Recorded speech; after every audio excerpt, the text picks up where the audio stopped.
Deus te abençoe.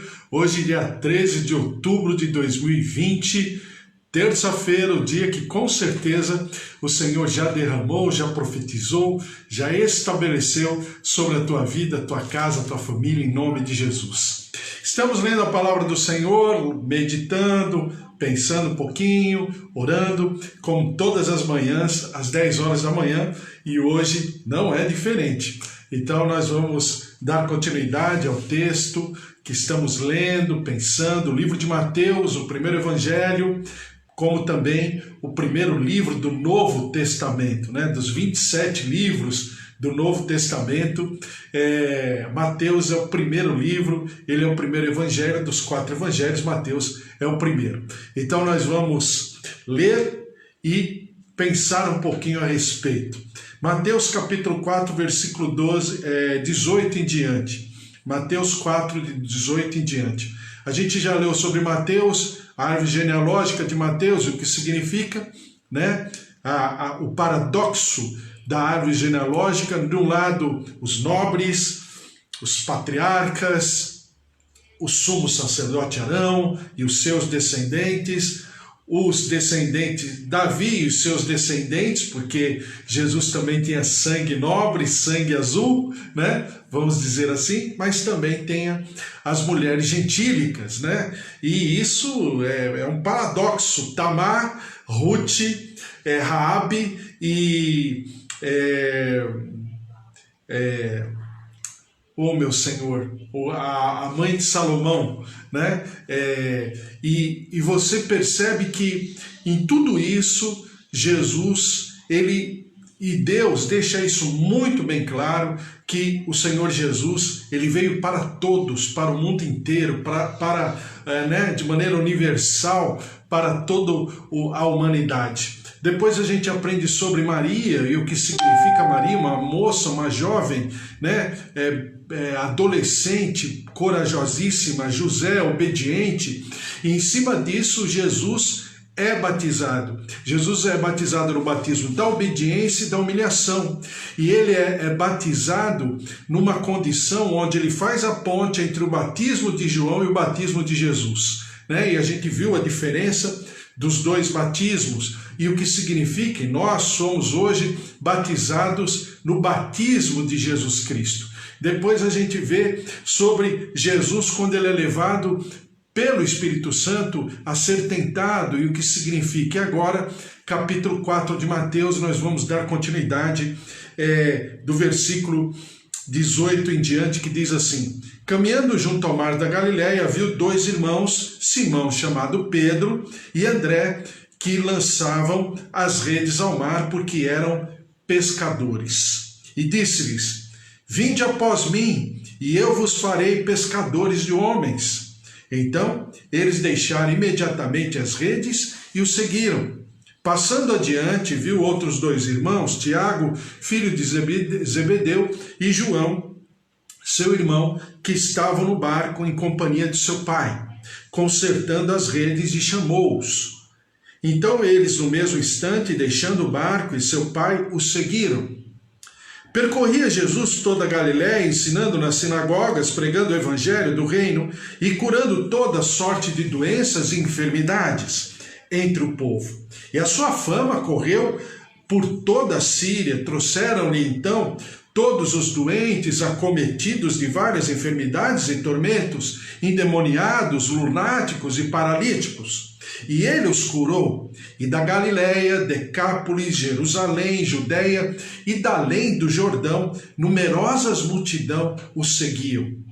Bom, então aqui começa, né? Mateus, chamado Levi, né? E Levi era da tribo dos levitas, mas você sabe, né? Um cobrador de impostos, um publicano, ele era marginalizado, o povo deserdava, a família deserdava. Então Mateus era um homem deserdado, por tudo e por todos, pela cultura e pela família. Mas a Bíblia fala que Jesus chamou de Mateus. Mateus significa presente de Deus, dádiva de Deus. Veja o olho de Deus como é diferente do nosso olho. E aí Mateus é chamado e é constituído discípulo e mais tarde apóstolo, né? Então Mateus ele deixa isso muito bem claro quando ele diz sobre o início do ministério. Mateus sai da biografia de Jesus, falando dos preparativos do seu nascimento, do seu próprio nascimento, depois ele como bebê, ele como criança e ele voltando com seus pais do Egito. Então Mateus faz um corte falando sobre João Batista, o seu ministério, o ministério do arrependimento. Arrependei-vos, pois está próximo o reino dos céus. Então João Batista batiza, né, nas águas, nessa atmosfera de arrependimento, tanto é que ele exorta os religiosos sobre isso. Agora, Mateus está saindo da biografia de Jesus e está entrando no ministério de Jesus. E a partir de agora, Jesus será pontuado por Mateus no seu ministério. Lembre-se que Mateus fala de Jesus como rei, fala sobre reino, sobre reinado e fala sobre súditos. Então, versículo 18. Aqui começa aquilo que o que eu poderia chamar de o embrião da igreja. O embrião da igreja é estabelecido, vamos chamar assim, em 4 igrejas, tá? 4 igrejas dentro de uma só. A igreja do relacionamento, a igreja de Jesus. A igreja do Espírito Santo, porque é quem manifesta o poder de transformação. A transformação ela não é feita por mim, ela vem através de um agente externo, o Espírito Santo, porque é ele quem convence da justiça, do juízo e do pecado. Mas também é a igreja dos dons, porque é uma igreja que começa a agir, começa a ter uma vida proativa em relação àquilo que vive. E a igreja dos apóstolos, porque é a igreja do fundamento, é a igreja do ensino, é a igreja da edificação. Então você tem essas 4 igrejas dentro de uma só, onde tudo começa a partir e por causa do relacionamento, porque é a igreja de Jesus Cristo. Então, Jesus começa chamando André, que já era discípulo de João Batista, então tinha uma certa, vamos chamar assim, tinha uma certa ideia de quem era Jesus, uma completa ideia, porque João Batista não faria por menos, né? João Batista ensinou direitinho. Então André tinha isso muito bem resolvido na vida dele.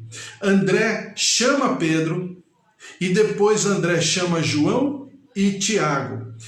André e Pedro, João e Tiago eram primos, eram próximos, conviviam juntos, porque os seus pais eram proprietários de um comércio de uma empresa de pescaria, né? Então eles eram pescadores a partir dos seus pais. Ser pescador naquela época era uma profissão de bastante discriminação também, porque o pescador, ele não tinha, vamos dizer, dentro da sociedade, ele não tinha uma proeminência. Eram pessoas geralmente incultas, eram pessoas, na maioria delas, muito limitadas, né, a respeito de entendimento, de sabedoria, de uma série de coisas. Então os pescadores naquela época eram tidos como, vamos chamar assim, a base do triângulo, né, do triângulo da pirâmide social. Não apenas os pescadores, mas os pastores também, né? Pastores, pescadores, eram pessoas discriminadas, eram pessoas que tinham os seus valores, né, junto à sociedade, considerados muito poucos, muito pequenos, tá?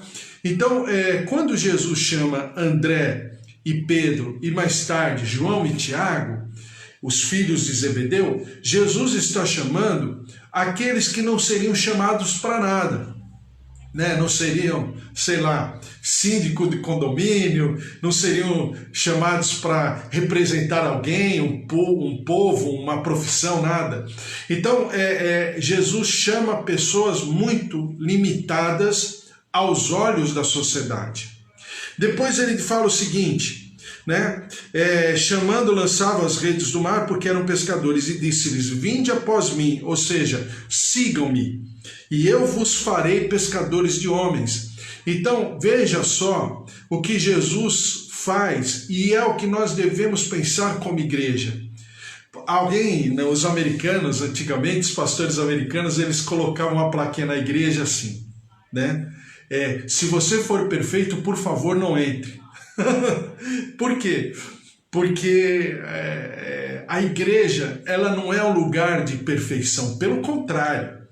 A igreja, em via de regra, é o lugar onde as pessoas deixam aflorar os sentimentos, os defeitos, as fragilidades, os traumas, né? As suas contingências. Tudo está na igreja. Então a igreja eu sempre falo, é um laboratório do céu. Porque na igreja é onde nós desenvolvemos a relação e a edificação de uma família espiritual. A Bíblia fala que nós não nos daremos em família, como uma família nuclear, né? Pai, mãe, filhos, tio, avô, netos, sobrinhos, não. Será uma família espiritual. Então, a igreja é necessária, a igreja é um instrumento de Deus que não tem como passar, né, ao largo disso. Hebreus capítulo 10 fala que nós devemos e exortar aos outros para que possamos andar em congregação, ou seja, em igreja. Então a igreja, ela é necessária, e porque ela é o ambiente, é o laboratório onde nós vamos trabalhar aquilo que cremos, ou seja, o embrião do céu, né? Então é a igreja. Daí Jesus começar o seu ministério não fazendo qualquer movimento coletivo, mas Jesus começa a partir da frase de João: arrependei-vos, pois vos está próximo o reino dos céus. E os apóstolos, mais tarde, já lá no livro de Atos, vai começar do mesmo jeito: arrependei-vos, pois está próximo o reino dos céus, tá? Então, o arrependimento é o objetivo, é o projeto. Depois você vê em Jesus que ele começa num relacionamento, andando pela margem do mar da Galileia, passeando. Ele chama 2 pescadores que chamam outros 2 pescadores que são próximos. Aí começa a igreja, porque ela começa no relacionamento. E o relacionamento é importante porque nós nos expomos e ao mesmo tempo nós nos abrimos para sermos transformados. Por isso que é primeiro a igreja do relacionamento e depois a igreja do Espírito Santo. Por quê? Porque a igreja do Espírito Santo é aquela onde o ambiente, uma atmosfera livre, para que o Espírito Santo, a terceira pessoa da Trindade, possa se manifestar. E isso é muito, vamos chamar assim, infelizmente, né? A gente percebe nas igrejas, algumas delas, que ou falam muito e não se preocupa na edificação e não se preocupa no relacionamento, falam muito do Espírito Santo, mas falam de maneira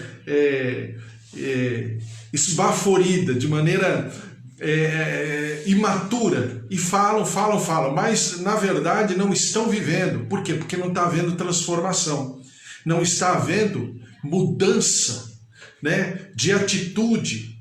a partir de cada um deles. E geralmente são igrejas, são ministérios imaturos, que passam por muitas alterações a todo momento, são inconsistentes, são oscilantes, são volúveis.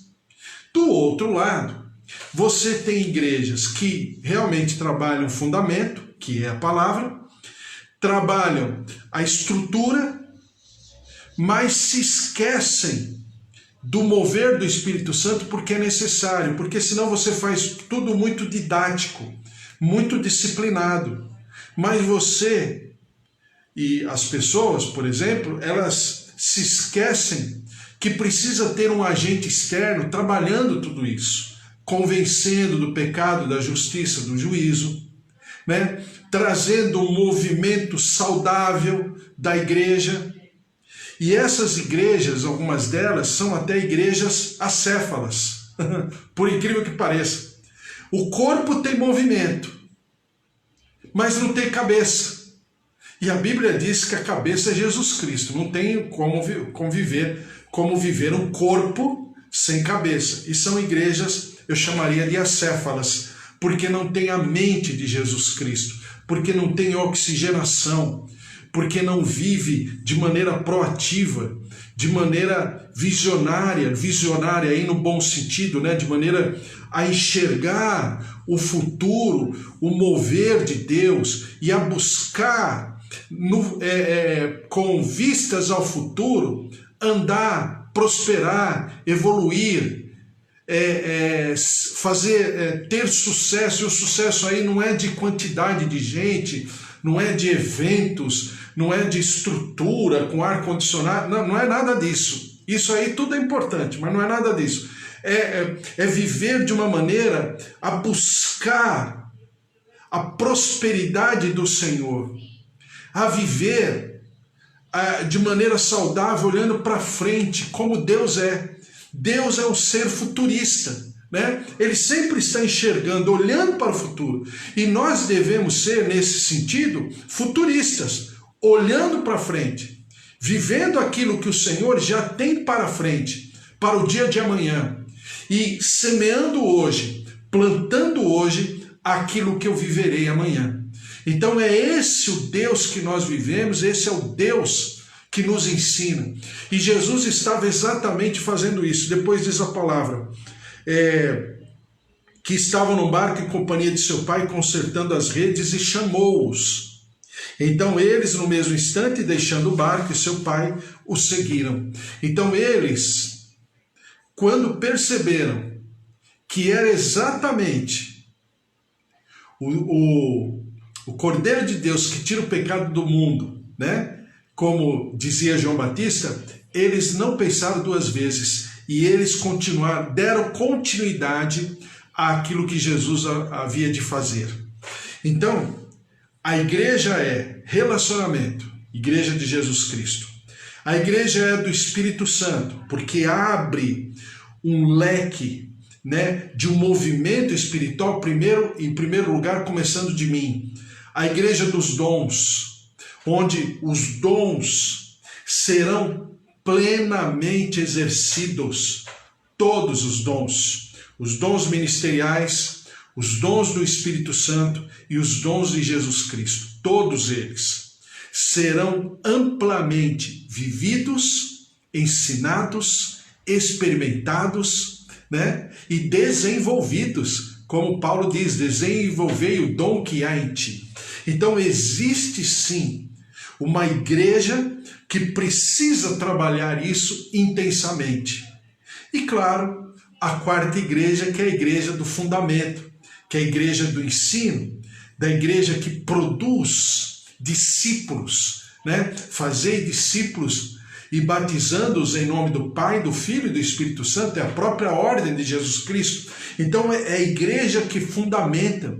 Por quê? Porque é a igreja que está sobre os fundamentos, como diz a própria palavra, dos apóstolos e dos profetas. Profeta, porque olha para frente, porque trabalha a palavra revelada. Apostólica, porque é sobre a palavra de Deus, sobre fundamentos, sobre os rudimentos da palavra, sobre uma doutrina que não passará, sobre algo que não é de homem, mas que vem da parte de Deus, sobre aquele corpo, sobre aquela comunidade, sobre aquele grupo de pessoas. Então Jesus começa assim, em último lugar diz assim: percorria Jesus toda a Galiléia, ensinando as sinagogas, pregando o evangelho do reino e curando toda sorte de bênção, toda sorte de doenças e enfermidades entre o povo. Eu quero que você preste atenção no que eu vou falar, eu tenho um pouco mais de 2 minutos para terminar. Então é o seguinte: você tem um lado da igreja, dos nossos irmãos, todos irmãos em Cristo, tá? Não estou falando de ninguém. Um lado que fala que isso era para aquele tempo, era para aquela época e não sei o quê, né? Então, os dons, orar em línguas, principalmente orar em línguas que se fala muito, né? Ou falar em línguas. E também você tem um lado que fala, não, é para hoje e não sei o que lá, que se não orar em línguas não tem a comprovação do mover do Espírito Santo na pessoa. Então vamos lá, vamos pensar com a palavra de Deus, sem um lado, sem o outro. Então vamos lá, primeira coisa, você tem durante a história, e a Bíblia mostra isso muito bem claro, durante a história da redenção da humanidade, momentos pontuais. Por exemplo, o momento do dilúvio é um momento pontual. A Bíblia diz que Noé, com a sua santidade, com a sua obediência, claro, ele atrai a justiça e o juízo de Deus, como nós fazemos. A nossa maneira de ser atrai justiça e juízo, pura e simplesmente.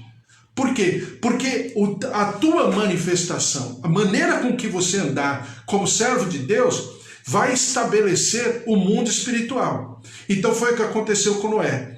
Então foi um momento pontual, onde a Trindade interfere e o dilúvio acontece.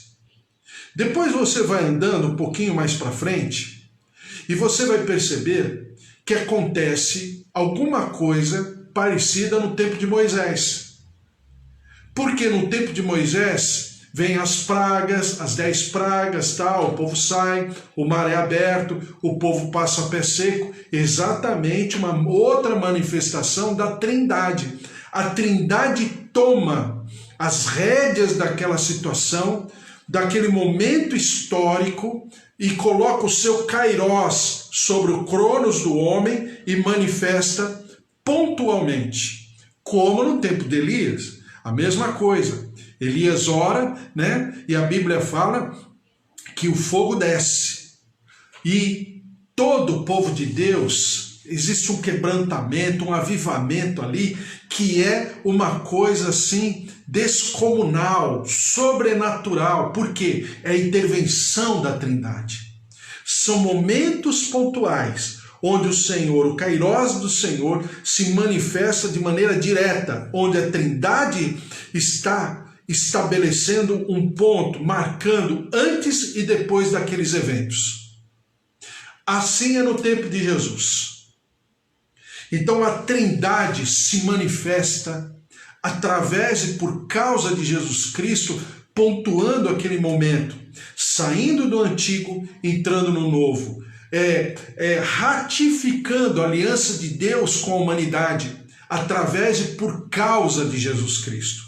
Então a Trindade se manifesta aqui, assim como no momento dos apóstolos. Não é por acaso que no Monte da Transfiguração estão as 4 gerações do maior mover da face da terra. A geração de Moisés, representando, né, a geração de Moisés, a geração de Elias, a geração do próprio Senhor Jesus e a geração dos apóstolos. São 4 momentos específicos, tá? E isso é para nós pensarmos. E o que significa isso? E amanhã a gente conversa mais, porque não vai dar mais tempo. Amanhã eu termino de falar, a gente vai entrar no sermão do monte, né? De Jesus, na grande pregação, ministração do Sermão do Monte, das bem-aventuranças, e aí eu vou falando um pouquinho a respeito disso amanhã. Não vou esquecer desse tema ainda, porque ele é muito importante para a gente entender o que acontece e por que uns pendem para o lado, outros pendem para o outro. Mas o que significa isso aos olhos de Deus? De maneira bíblica. Que movimento é esse? E como nós estamos hoje? Tá bom? Então amanhã a gente conversa mais. Glória a Deus, vamos orar pela nossa casa, pela nossa família, pelos nossos queridos, que é uma grande bênção. O que os olhos não viram, os ouvidos não ouviu, não subiu ao coração humano, é exatamente aquilo que o Senhor tem sobre a tua vida, sobre a tua casa e sobre a tua família, em nome de Jesus. Oi Solange, tudo bem? A minha xará, Solange de Sá. Tudo bem, Solange? Como é que vai aí na tua região? Deus abençoe. Minha tia Rosária também, minha tia Alzira. Deus abençoe ao Walter, a Magda, né? Deus abençoe também o Joel, Josué, a Andréia. Deus abençoe a todos vocês. Estou orando pela família de vocês, também pelos filhos, pelos netos. Deus abençoe o Bispo Antônio, família, Suzy, Priscila. Deus abençoe a Márcia, Fábio, também Luiz Henrique. Deus abençoe a todos vocês. Vamos orar, colocar diante do Senhor, em nome de Jesus. Amanda também, um beijo para você. João, Roseli, Deus abençoe, em nome de Jesus. Senhor, nosso Deus, nosso Pai, nós te agradecemos e te louvamos pela tua palavra. Como ela é maravilhosa, como ela é especial. Que o Senhor possa se derramar cada vez mais sobre nós, nos ensinando, nos edificando, nos consolando, nos exortando, e nós daremos ao Senhor sempre todo louvor, toda honra e toda glória em nome de Jesus. Abençoa os teus servos que estão aqui, Senhor.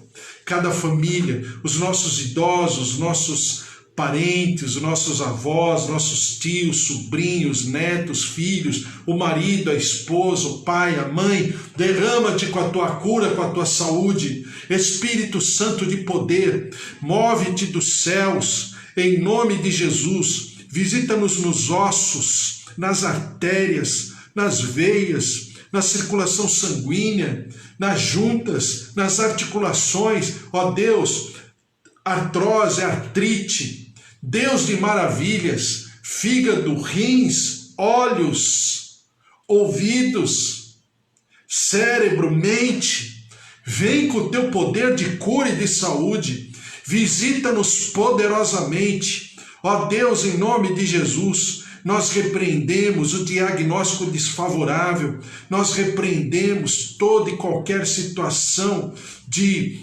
incapacidade, de falta de poder médico da ciência. Senhor Deus de maravilhas, o Senhor é o Deus que cura, o Senhor é o Jeová Rafá, o Deus que derrama da sua cura, da sua ressurreição, da sua restauração e da sua reconstrução. Por isso, derrama-te, ó Deus, sobre as nossas vidas, sobre as nossas famílias, visitando o nosso organismo, o nosso físico, mas também a nossa saúde emocional. Derrama-te, traumas, sentimentos, tristeza, angústia, depressão. Nós repreendemos e declaramos o poder da vida, o poder da saúde, o mover de Deus sobre as nossas vidas, os nossos lares e famílias. Senhor, derrama-te sobre o nosso país. Estamos num momento assim crítico, mas também um momento de eleição, que nós possamos como brasileiros, Senhor, ter misericórdia dos outros brasileiros, e nós possamos, ó Deus, eleger pessoas que sejam tementes a Deus, capazes, pessoas que aborreçam a avareza e pessoas que sejam pessoas de verdade.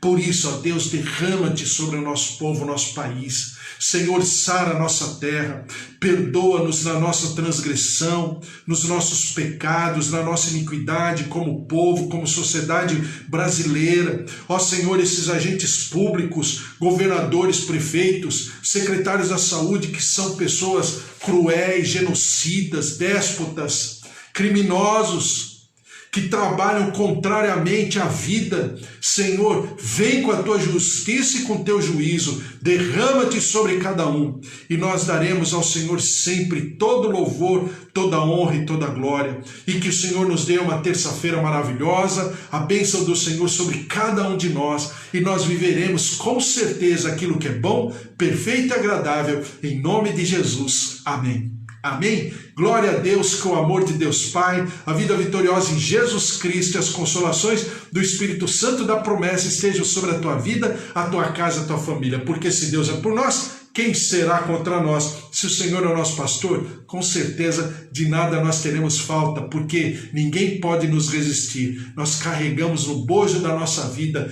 o amor de Deus e ninguém pode nos separar do amor de Deus. Amém? Um beijo para você, até amanhã, Deus abençoe vocês aí do Facebook, do YouTube, um beijo.